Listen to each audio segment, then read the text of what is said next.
ఈ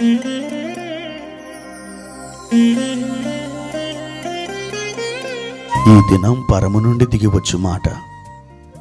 ఇది నీ జీవితానికి వెలుగుల బాట. నీ ఒడిలో ఉంచబడిన దీవెనల మూట, అద్భుతాల ఆనంద ఊట. ఆగస్టు 11.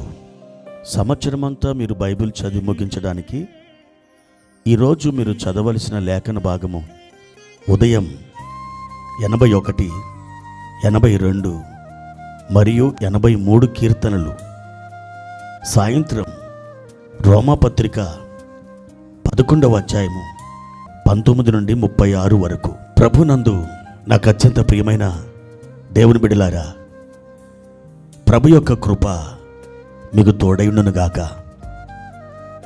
ప్రియ దేవుని బిడ్డలారా, ఎలా ఉన్నారు? ఈ దినములలో పరిస్థితులు ఎలా ఉంటున్నాయి? సాఫీగా మీ జీవితం ముందుకు సాగి వెళ్తుందా? కొంచెం కష్టంగానే ఉన్నాయి కదూ. అయితే మీరు ఏమాత్రమును భయపడని అవసరం లేదు. ఎందుకనంటే మన ప్రభు అత్యంత శక్తి కలిగినటువంటి వాడు కనుక ఆయన మీతో ఉన్నప్పుడు, ఆయన మిమ్మల్ని నడిపిస్తున్నప్పుడు, ఆయన ఆలోచన మీకు తెలియచేస్తున్నప్పుడు, ఆయన నడిపింపును మీరు పొందుకుంటున్నప్పుడు ఏమాత్రమును కూడా మీరు ఓటమి పాలవరు.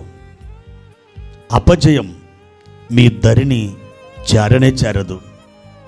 మీరు గెలిచి విజయం పొంది సిలువలో సమాప్తమైనదని విజయ డంక మోగించిన వాని పిల్లలు. కాబట్టి మీరు ఎంతమాత్రమును దేని గూర్చి అయినను మీరు భయపడక ధైర్యముతో నిబ్బరం కలిగి దేవుని వాగ్దానాలు పట్టుకొని మీ యొక్క విశ్వాస యాత్రను కొనసాగిస్తూ ఉండండి. మీ ప్రయాణంలో కొన్నిసార్లు ఆటుపోట్లు ఎదురు కావచ్చు, సొమ్మసిల్లిపోవచ్చు.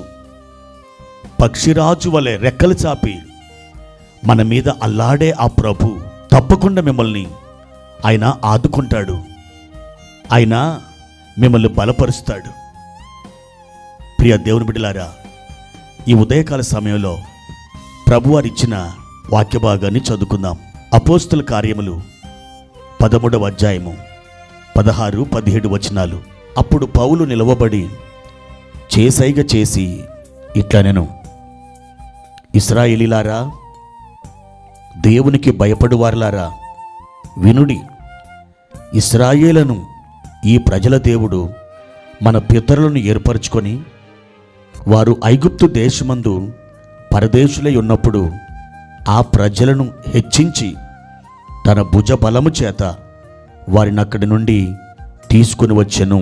ప్రియ దేవుని బిడ్డలారా, పౌలు గారు మొదటి సువార్త ప్రయాణంలో ఆయన అంతియోకయ నుండి బయలుదేరి సెలూకయ వరకు వచ్చి అక్కడ ఓడ ఎక్కి కుప్రా వెళ్ళాడు.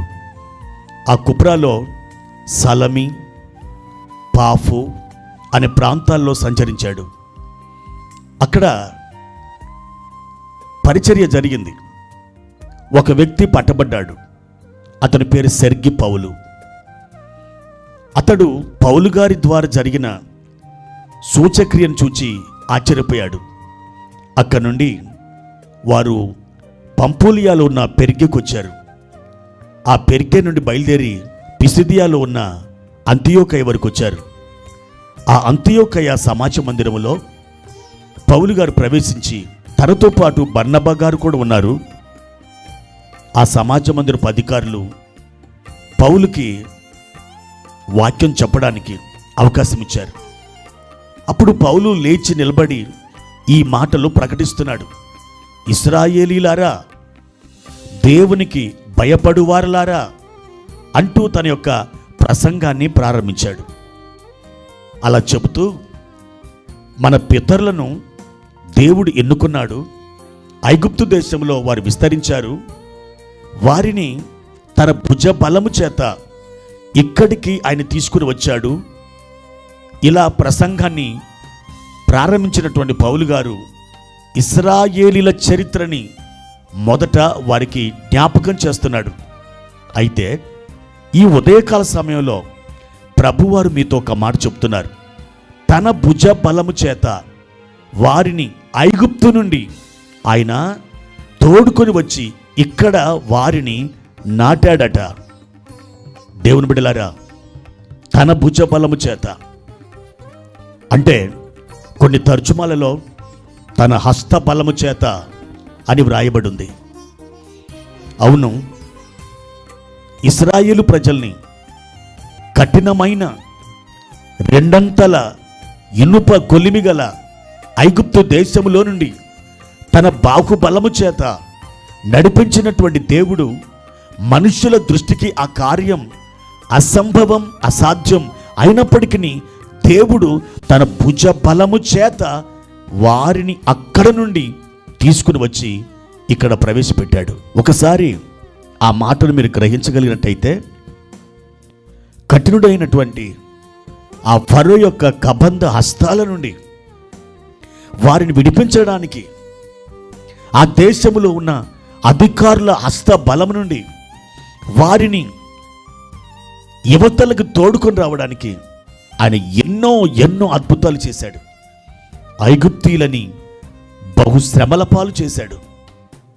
తన భుజ బలము చేత తన ప్రజల్ని తోడుకొని వచ్చాడు. ఆ భుజ బలమే ఎర్ర సముద్రాన్ని పాయలు చేసింది. ఆ భుజ బలమే ఎరుకో ప్రాకారాల్ని నేలమట్టం చేసింది. ఆ భుజ బలమే యోర్దాను నదిని ఎండజేసింది. ఆ భుజ బలమే సీహోను రాజుని, ఓగు రాజుని పడగొట్టింది. 7 జాతుల కనానీలను హతమార్చింది ఆయన భుజబలమే. నా ప్రియమైన దేవుని బిడ్డ, దేవుని భుజబలం నీకు ఎదురైన ఎర్ర సముద్రాన్ని పాయలు చేయబోతుంది. దేవుని యొక్క భుజబలం నీకు అడ్డముగా నిలుచున్న ఎరుకో ప్రాకారాల్ని, నేలను పడగొట్టబోతుంది. దేవుని భుజబలం, ప్రియ దేవుని బిడ్డలారా, నీ శత్రు సైన్యాన్ని తరిమి వేయబోతుంది. దేవుని భుజబలం నిన్ను నిలబెట్టబోతుంది. దేనికి నీ భయం? దేనికి నీ చింత? దేనికి నీ ఆవేదన? దేనికి చివురుటాకులాగా గడగడ వణికిపోతున్నావు? దేవుని భుజబలాన్ని దేవుని బిడ్డ ఒక్కసారి జ్ఞాపకం చేసుకో. ఈ దినమున దేవుని భుజబలం నీకొక అద్భుతాన్ని చెయ్యడానికి ఇష్టపడుతుంది. నీకొక మార్గమును సరళము చేయడానికి దేవుని భుజబలం ఇష్టపడుతుంది. ఇదిగో నిన్ను కట్టి నిలబెట్టి స్థిరపరచడానికి దేవుని భుజబలం సిద్ధముగా ఉంది నీ కోసం. ఈ ఉదయకాల సమయంలో నా ప్రియ దేవుని బిడ్డ, ఆ భుజ బలము వైపు ఒక్కసారి కళ్ళెత్తు. ఆయన హస్త బలం ఎంత గొప్పదో ఒకసారి ఆలోచించు. నీవు తప్పకుండా మేలు పొందుకొని నీ జీవితంలో గొప్ప విజయాన్ని సాధిస్తావు. అన్ని వేళలలో, అన్ని పరిస్థితులలో, అన్ని స్థలాలలో దేవుని హస్తబలం లేదా దేవుని భుజబలం నీకు తోడై ఉన్నదన్న సంగతిని నీవు మర్చిపోవద్దు. ఈరోజే ఆయన హస్తబలం నీకోసం దిగి రాబోతుంది. ప్రభు కృప ఆ విధంగా విజయపు మార్గంలోని నడిపించి నిన్ను సంతోషింప చేయబోతున్నది. దేవుని హస్తం మీకు తోడై ఉండునుగాక. ప్రార్థన. ప్రియమైన తండ్రి, మీ ఘనమైన నామానికి వందనాలు. ఈ ఉదయకాల సమయంలో మీ హస్త బలం మాకు తోడుగా ఉంచినందుకే వందనాలు. మా యాత్రలో, మా ప్రయాణంలో మాకు ఎదురైన ప్రతి ఇబ్బంది, ప్రతి శత్రు సైన్యం, ప్రతి ఆటంకం, ప్రతి అభ్యంతరం మీ హస్తబలము చేత ప్రభువా ఆవలకి, అగాధములోకి మీరు నెట్టివేయండి. ప్రభువా దానిని త్రోసివేయండి. మా మార్గాన్ని సరళము చేయండి. నీ కృప చొప్పున మమ్మల్ని ధైర్యపరిచి నడిపించండి. శాంతి సమాధానములతో మా హృదయములను నింపండి నాయన. ఘనత, మహిమ, ప్రభావములు మీకు చెల్లిస్తూ యేసు నామములో అడిగి వేడుకుంటున్నాము తండ్రి. ఆమెన్.